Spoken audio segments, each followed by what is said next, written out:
Stallone, look, I love you. You're one of my top 5 greatest human beings of all time. Not just actors, but like inspirational dudes. But how are you gonna take something that's awesome and just make it... Let's talk about Rocky IV, the director's cut. Rocky versus Drago? What kind of a name is that?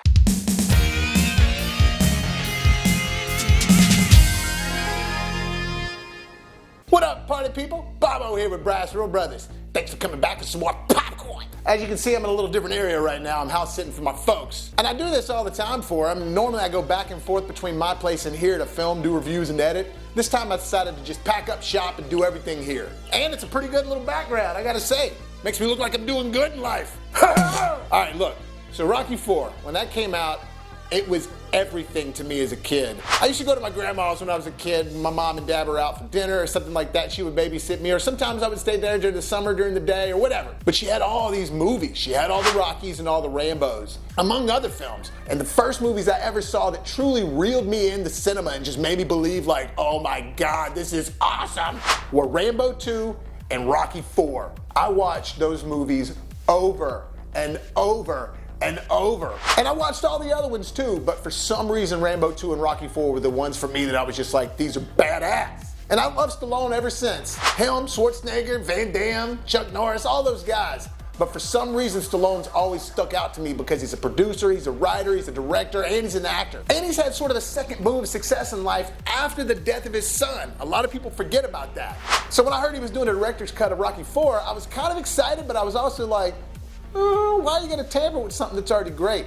For me, Rocky IV was everything. The montage scenes, just that if he dies, he dies. Just the one-liners, all the music by Vince DiCola, the Living in America song by James Brown, Hearts on Fire, I mean everything. Yeah, it's a sign of the times and it's a sign of the 80s, but that's sort of what's great about it. Aren't all the Rocky movies sort of a sign of the times?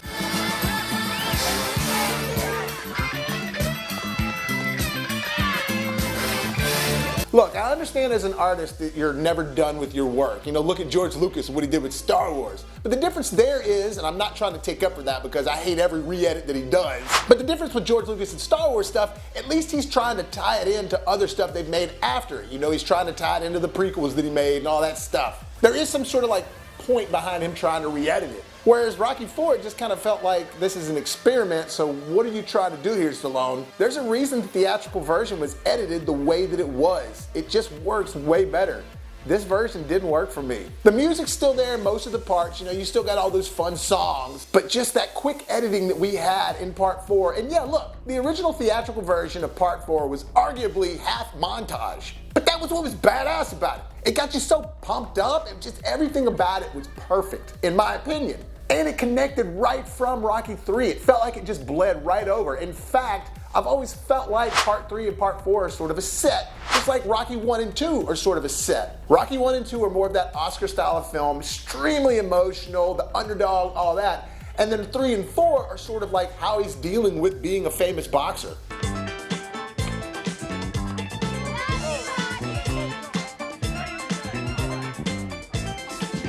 They all have their place in the saga of Rocky, except for Part 5. I mean, I loved Rocky Balboa and Creed 1 and 2. This experiment, though, with the Rocky IV director's cut, it just didn't work. I'm sorry. I'm not saying it was a bad movie. It was a little more emotional at certain points. It was a little more heartfelt, but not near as much of the charm and just that badassery that Part 4 had originally. Like I said, it was mainly just all the editing. They tried to slow it down a little more and make you get into some of the characters, but in my opinion, you didn't get into the characters as much as you did in the theatrical version. Like, I really love the way Part 4 just felt like you pressed pause on Part 3 and you just started it up, but it was on steroids.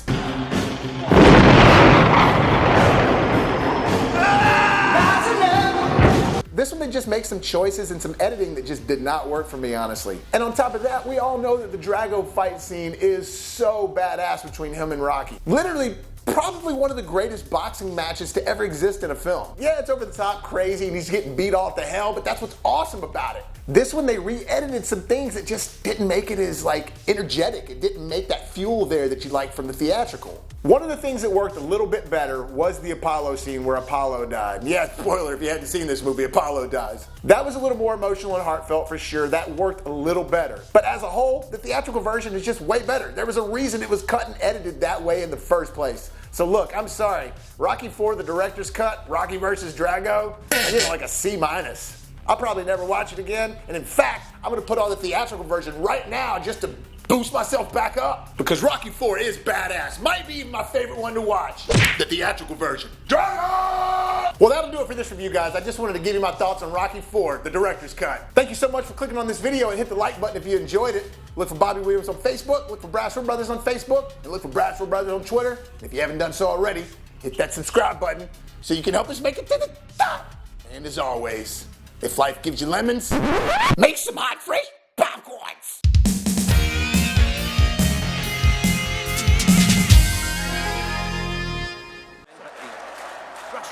I must break you.